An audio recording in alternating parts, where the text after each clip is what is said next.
Hi, everybody. Welcome to Spell Bonding. This is Lindsay. I'm Hi. Jordan, and this is Matt Stevens. Hello, Matt. Thanks for being here. Hello. No problem at all. Thank you very much for having me. Sure, no problem. So, Matt, you told us literally 13 seconds ago that you have a legitimate scary story, a proper ghost story. Yeah, well,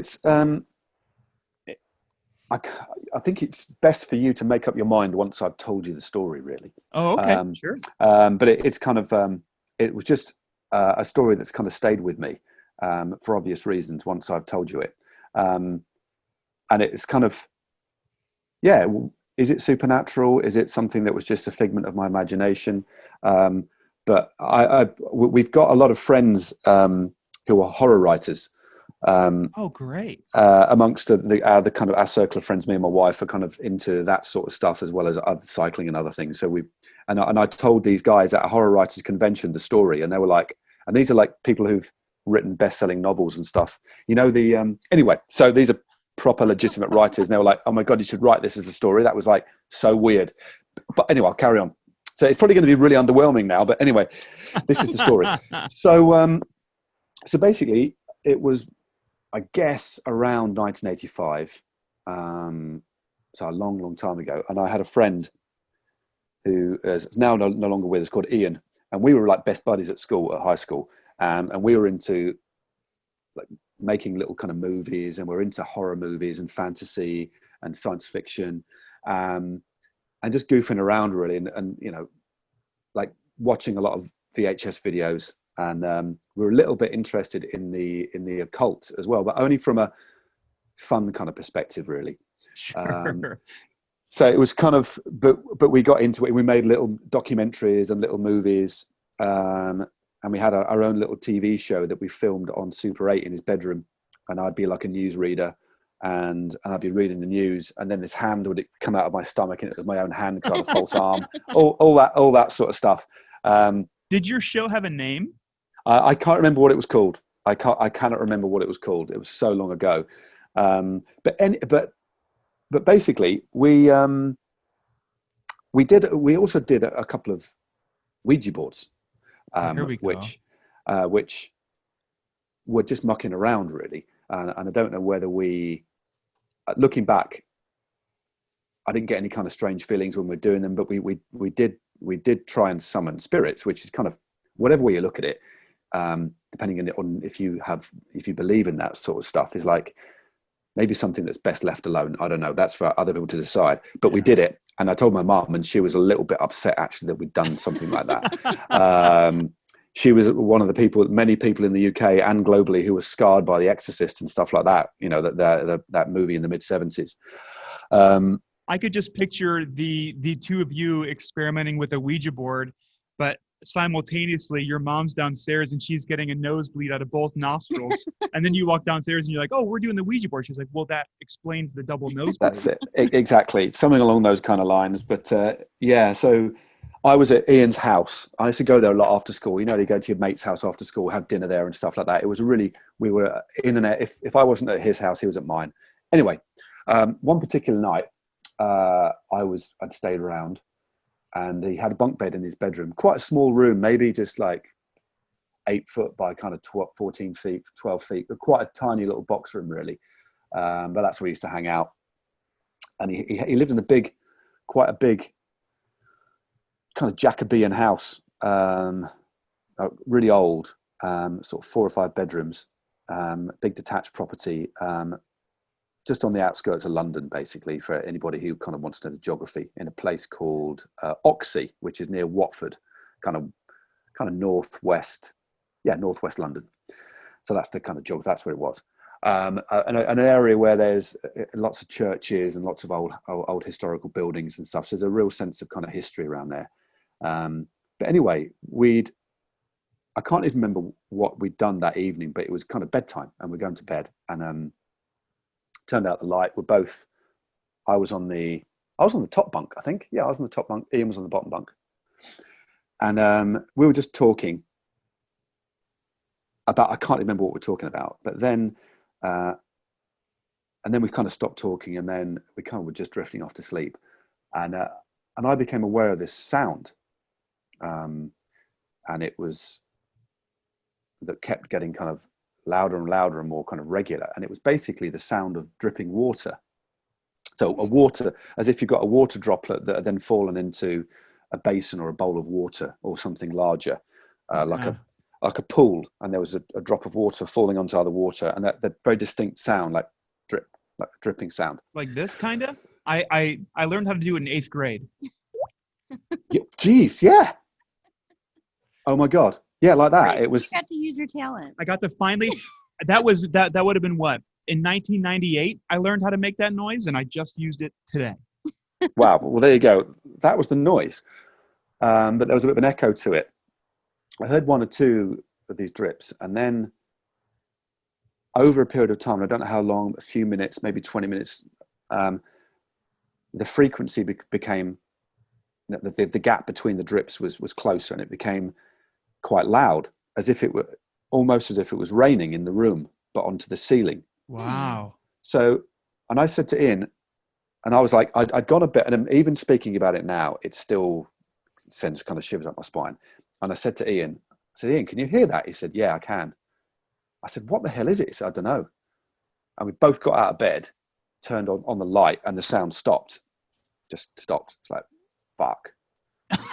So I looked at him and we were like, what the? And so, and obviously this is 35 years ago. So my memory is a little bit sketchy in terms of exactly what happened next.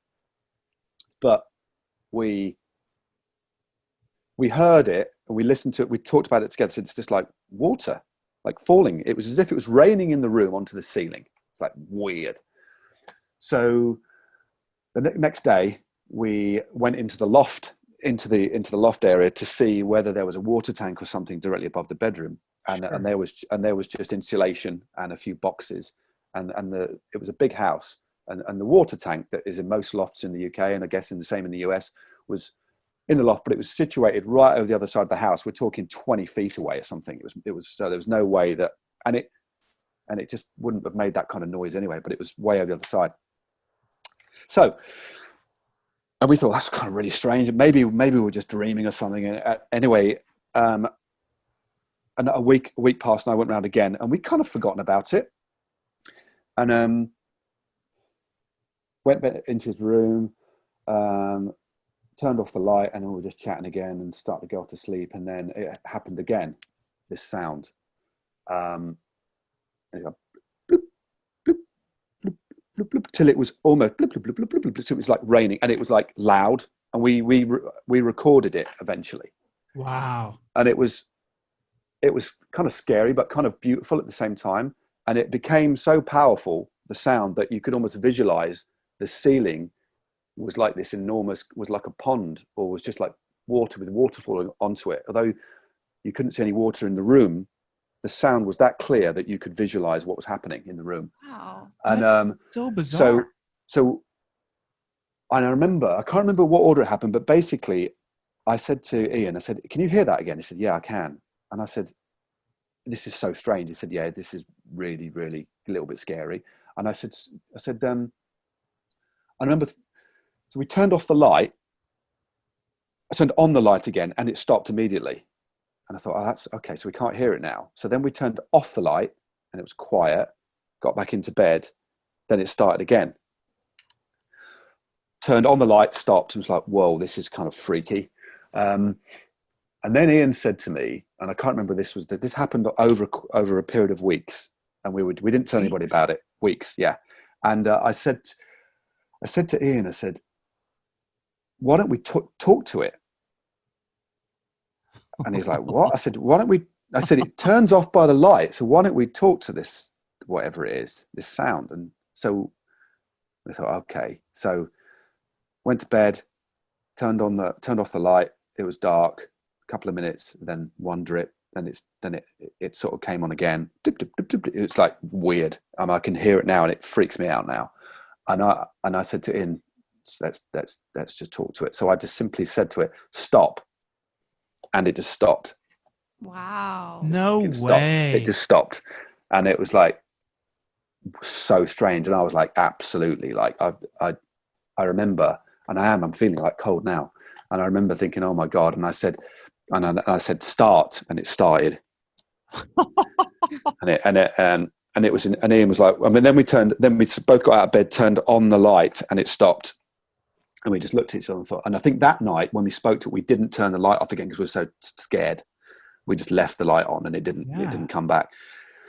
And then Ian's mum and dad were going through a period of separation, and I used to go there, and in the end it became normal. We go into his bedroom, go to sleep, and it would like the drip. We called it the dripping, and we made a mini documentary about it called The Dripping, and we did like an introduction outside the house. We did some research on where his house was compared to local churches. And during the dissolution of the monasteries in the Middle Ages, when Henry VIII wanted to get rid of all the churches, all the kind of monks and religious people the monks primarily, the priests from a lot of the churches used to go into tunnels underneath the churches to places of refuge. And there was a site on his house, which we found out through going through records, was a place of refuge for monks. Wow. Linking to local churches. So lots of churches during that time, the dissolution of the monasteries took a long time, but it took many years, didn't it? And or went over many years. And so to save themselves, a lot of the churches had trapdoors and secret passages to places to protect them. And one led to a site where Ian's house was, and we managed to find that out, which gave a little bit. It's like, well, it doesn't necessarily mean anybody died or anything like that, but there was a link to his house to something kind of religious. Anyway, and we heard this every night, this dripping, and we could speak to it, and in the end we just got used to it. But it would, after about 15-20 minutes, it would quieten down as if it would build to a crescendo, then peter off, so we could get a good night's sleep. So we did actually go to sleep. You could just listen to it, and then it would fade away as if it was actually raining and the storm had kind of petered out. Anyway, his mum and dad split up, and he moved house, and I helped him move because I'm a mate, helped him move in, and he moved into his dad went somewhere. They sold the house. His dad went to a smaller house, and his mum moved into an apartment block of flats, kind of 4 or 5 high stories, a couple of miles away. And then we moved in, and I stayed the night because had dinner around there. I helped him unpack, and same bunk bed in the room. Got into bed, turned off the light, just chatting, and then the dripping started. Wow, no kidding. And it was like, and it just started in a completely different house. Wow. And bearing in mind, above us in this block of flats was another house. It's just another. There was no like water anywhere, and after a couple, I said, "Can you hear that?" He said, "Yeah." We were like, "Fuck." So we turned on the light, didn't bother speaking to it, kept the light on all night, and I never stayed in that house again. Wow, no kidding. So I don't know what it was. That's my only. I don't necessarily believe in ghosts or not. I think it's quite an intriguing subject. I'm not a religious person at all. I'm kind of, all of my beliefs are kind of based in science, really. But and I've told this story to quite a few people now over the years, and it's not. I don't know whether it was a figment of my imagination or my friend's imagination, but it was something so strange, and something like that. Even as an adult who's lived I'm 50 years of age now, lived a lot, done a lot of different things. It was the strangest experience of my entire life, and I can still hear it now.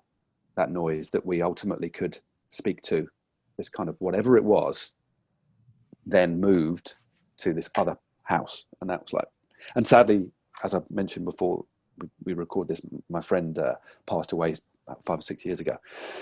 So there's nobody else I can talk to about it now, but. That's so crazy. Yeah. Did it only happen when you guys were together? Yeah. Wow. Holy moly. So that's even more strange, because at first I was thinking, okay, he moved, maybe Ian had owned something that had some attachment or something to it. Probably that bunk bed. Might have been the bunk bed. Might have been a haunted bunk bed. I'm open to offers here. But yeah, it kind of, and there's a kind of longer version. I can go on and be more descriptive, but I think you get the essence of what it was. But it was just, I think if you're going to create a ghost story, you're going to see something, aren't you? Or maybe feel something. But the fact, and the guys that I was talking to, the writers, said, well, I've never heard, whatever you think about my story, I can promise you it did happen. Or I heard these sounds, whether it was my imagination, I don't know. And but the fact it was on a reasonably importantly historical site, and we did a Ouija boards and stuff. I don't know. I really don't know. But it was the clarity of the sound, the fact we were awake, both kind of living it. And the fact we made a little documentary, and sadly the film's kind of lost now because it was way before video. And we filmed it on Super 8 and we did a documentary.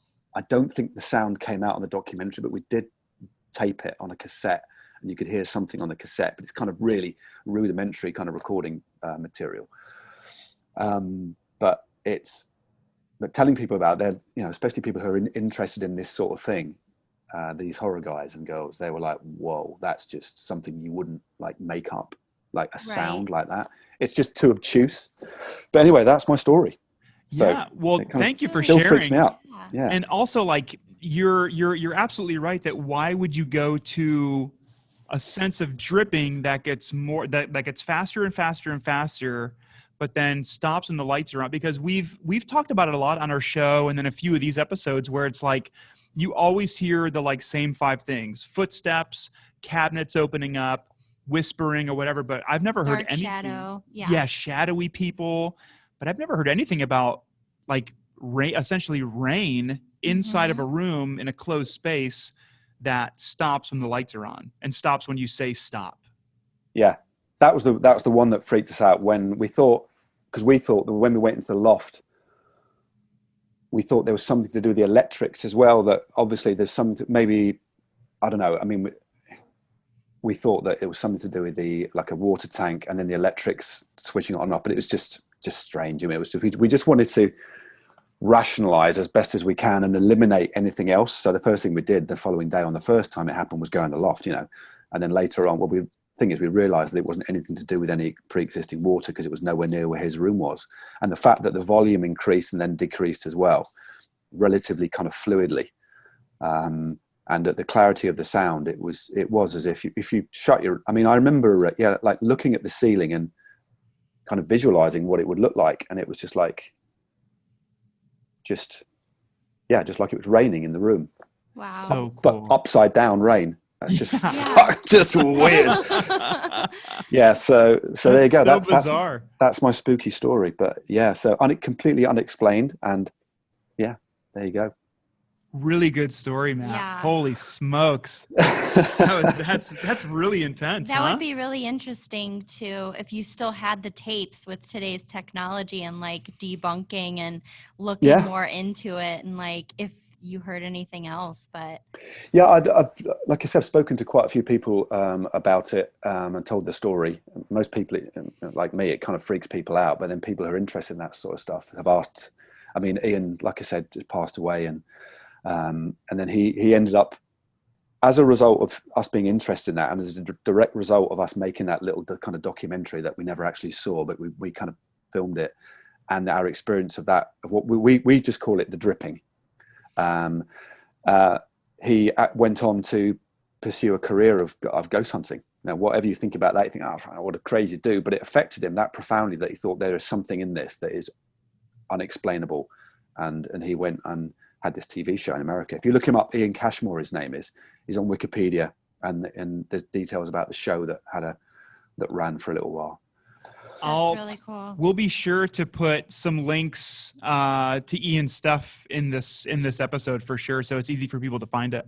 Yeah, definitely. But I wasn't. I mean, we'd parted ways then. We'd still remain friends and stuff, and spoke a little bit. But when you leave school, you go off on different tangents and kind of without even thinking about it really. But then when we got in touch later in life, that's what I found out he was doing. It's like, whoa. And I was like involved in sport and a police officer. So things as far removed as you could ever kind of think from that sort of world, but it really drove him.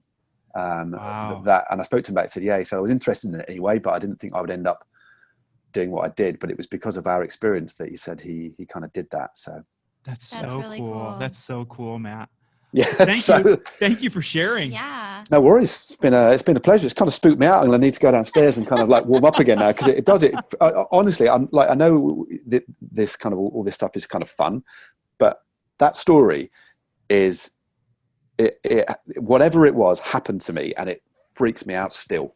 Oh yeah, I mean, and you know, I'm a kind of a guy that doesn't take myself too seriously, but that one, it's like that happened, and it's like, I don't know what the fuck happened, and it did. Right.